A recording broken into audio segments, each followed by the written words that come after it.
আমার হাতে যে মডেলটা তোমরা দেখতে পাচ্ছ এটা একটা ইনসেলবার্জ। ইনসেলবার্জ কি বা ইনসেলবার্জের সংজ্ঞা কি? ইনসেলবার্জ হচ্ছে মরুভূমি অঞ্চলে যে কঠিন শিলা দ্বারা গঠিত ক্ষয়ীভূত অবশিষ্ট পাহাড় যেটা বিচ্ছিন্ন বা বিক্ষিপ্তভাবে অবস্থান করছে তাকে আমরা বলি ইনসেলবার্জ। অর্থাৎ ইনসেলবার্জ হলো মরুভূমিতে অবস্থিত কঠিন শিলা দ্বারা গঠিত ক্ষয়প্রাপ্ত পাহাড় যেগুলো বিক্ষিপ্তভাবে অবস্থান করে। এই ইনসেলবার্জ শব্দটির অর্থ কি? ইনসেলবার্জ শব্দটা একটা জার্মান শব্দ। সেখানে ইনসেল মানে হচ্ছে দ্বীপ আর বার্জ মানে হচ্ছে পাহাড় বা শৈল। অর্থাৎ ইনসেলবার্জ শব্দের অর্থ হচ্ছে দ্বীপের মতো বিচ্ছিন্ন পাহাড়। এখন আমরা জানবো যে এর নামকরণ কিভাবে হলো। এইটা আমি বিভিন্ন বই বিভিন্ন রকম ভাবে পেয়েছি। যেমন মাধ্যমিক লেভেলের রণজিৎ গরাঙের বইতে আমি পাচ্ছি যে ডব্লিউ বোনহার্ট ইনসেলবার্জের নামকরণ করেন।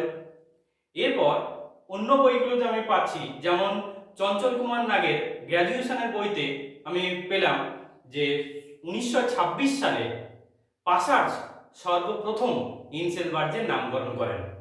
আবার আমি ইংলিশ ভার্সনের বইয়ে ডক্টর সাবিন্দ্রা সিং এর বইয়ে দেখলাম যে ওখানে লেখা আছে 1904 সালে পাসার্জ দক্ষিণ আফ্রিকার সমতল ভূপৃষ্ঠ থেকে উত্থিত তীব্র খাড়া ঢালযুক্ত ছোট আকৃতির টিলাগুলোকে নামকরণ করার জন্য ইনসেলবার্জ শব্দটি ব্যবহার করেন। এবার আমরা আলোচনা করব এই ইনসেলবার্জ কি করে তৈরি হয়। এটাও আমি বিভিন্ন বইয়ে বিভিন্ন রকম ভাবে পেলাম, আমি তোমাদের সাথে শেয়ার করছি। যেমন মাধ্যমিকে ডক্টর রঞ্জন বসু আর গ্র্যাজুয়েশন লেভেলের বইয়ে ডক্টর সুভাষ রঞ্জন বসু এবং ডক্টর রামকৃষ্ণ মাইতির বইয়ে পেলাম যে বায়ুর ক্ষয়কার্য এবং সঙ্গে জলের প্রভাবে ইনসেলবার্জ গঠিত হয়। আবার ডক্টর অনিশ চট্টোপাধ্যায়ের বইতে গ্র্যাজুয়েশন লেভেলের বইতে প্রাকৃতিক ভূগোলের বইটাতে আমি পেলাম যে বায়ুর ক্ষয়কার্যের সাথে সাথে আবহ বিকারের সাহায্যে এই ইনসেলবার্জ গঠিত হয়।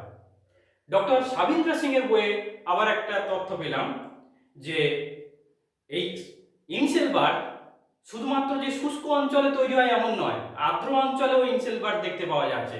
অর্থাৎ এটা তৈরি হয় যে শুধু বায়ুর ক্ষয়কার্যের ফলে এমন নয়। ওখানে আরো একটা তথ্য রয়েছে যে এলসি কিং এর মতে পেডিমেন্টেশন এবং স্ক্র্যাপ রিট্রিট এই দুটো পদ্ধতিতে একসাথে কাজের ফলে ইনসেলবার্জ তৈরি হয়। এখন আমরা এই ইনসেলবার্জের কতগুলো বৈশিষ্ট্য সম্পর্কে জানবো। এইটা দেখলে আমরা বুঝতে পারবো ইনসেলবার্জের উচ্চতা খুব বেশি হয় না, 30 মিটার থেকে 300 মিটার পর্যন্ত এই ইনসেলবার্জের উচ্চতা হয়। তাহলে উচ্চতা হচ্ছে 30 থেকে 300 মিটার। এবার যদি তার ঢাল দেখি, পার্শ্বদেশের ঢালটা যদি দেখি, তাহলে দেখতে পাবো যে 70 থেকে 80 ডিগ্রি ঢাল রয়েছে ইনসেলবার্জের পাশে ঢালটা। আর আরেকটা বৈশিষ্ট্য হচ্ছে এই ইনসেলবার্জের পার্শ্ব ঢালটা খুব মসৃণ হয়। আর এই ইনসেলবার্জটা আমি আগেই বলেছি কঠিন শিলা দ্বারা গঠিত হয়।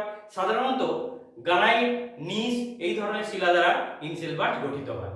আর একটা বিষয় আমি বলে রাখি, এই ইনসেলবার্জ যদি ক্ষয়ে আরো একটু ছোট এবং মাথাটা গোলাকৃতি হয়ে যায় তখন তাকে আমরা বলবো বোনহার্ট।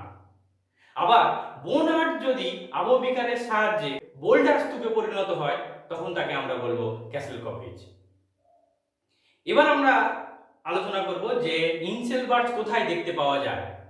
দক্ষিণ আফ্রিকার কালাহারি মরুভূমিতে ইনসেলবার্জ দেখতে পাওয়া যায়।